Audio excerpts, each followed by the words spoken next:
ഒരു അടിപൊളി ഷേക്കാണ് നമ്മൾ ചെയ്യുന്നത്. ഏതുകൊണ്ടാണെന്നറിയോ? അവക്കാടയും കൊണ്ട്. ഇപ്പം നമുക്ക് ഇതൊന്ന് മുറിച്ചെടുക്കാം. ഇതിൻ്റെ കായം മാറ്റിയേക്കാം. ഇങ്ങനെ വേണമെങ്കിൽ അടത്തിയെടുക്കാം, അല്ലെന്നുണ്ടെങ്കിൽ തൊലി ഒന്ന് ചെത്തിക്കളഞ്ഞിട്ട് എടുക്കാവുന്ന കാര്യം.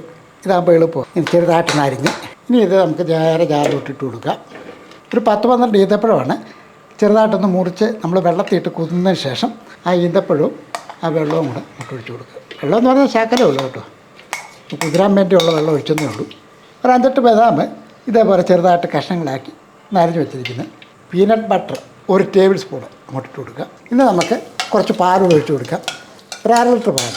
ഇനി ഐസ് വേണമെന്നുണ്ടെങ്കിൽ ആവശ്യത്തിന് ഐസ് ഇട്ട് കൊടുക്കുക. മധുരത്തിന് വേണ്ടി നമ്മൾ കുറച്ച് തേനാണ് ഒഴിക്കുന്നത്. പഞ്ചസാര വേണമെങ്കിൽ പഞ്ചസാര ചേർക്കാവുന്നതാണ്, ഓരോരുത്തർ ഇഷ്ടം. ഇനി നമുക്കൊന്ന് അടിച്ചെടുക്കാം. അപ്പോൾ നമ്മുടെ അവക്കാഡോ ഷേക്ക് റെഡി ആയിട്ടുണ്ട്.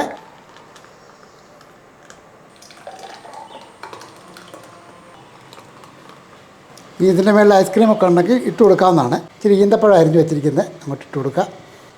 ഈന്തപ്പഴവും ബദാം പരിപ്പും ഒക്കെ ഇതിനകത്ത് ചേർക്കാവുന്നതാണ്. നല്ല ടേസ്റ്റി ആയിട്ടുള്ള ഷേക്ക് തന്നെയാണ്.